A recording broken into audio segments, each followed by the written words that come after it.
যে আবু তো আদনান ভাই একটা লেকচারে বলেছিল যে সারা ওয়ার্ল্ড নাকি নিউক্লিয়ার যুদ্ধের দ্বারপ্রান্তে দাঁড়িয়ে আছে। কথাটা কতটুকু সত্য তারা অ্যান্সার দিবে ইনশাল্লাহ। দেখেন, এই শিক্ষিত সমাজ অ্যান্সার দিবে ইনশাল্লাহ। তাকে জিজ্ঞেস করতে যায় না যে বিষয়ে কোনো জ্ঞানী রাখে না। আমার কথা কি বুঝতে পারছেন?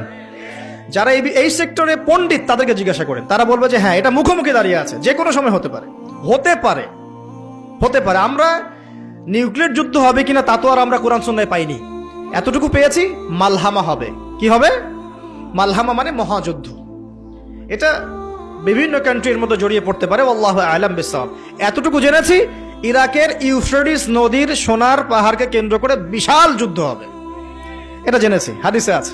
শুধু তাই নয়, নবী সাল্লাল্লাহু আলাইহি ওয়াসাল্লাম বলেছেন প্রতি 100 জনের মধ্যে, প্রতি 100 জনের মধ্যে 99 জন মানুষ ওই যুদ্ধে মারা যাবে। যারা যুদ্ধে অংশ নিবে তাদের কথা বলা হচ্ছে। মুসলিমদেরকে বলা হচ্ছে তোমরা ওই সম্পদে হাতও দিবে না। ওই সম্পদ নেয়া তো দূরের কথা, ওখানে হাতও দিতে যেও না।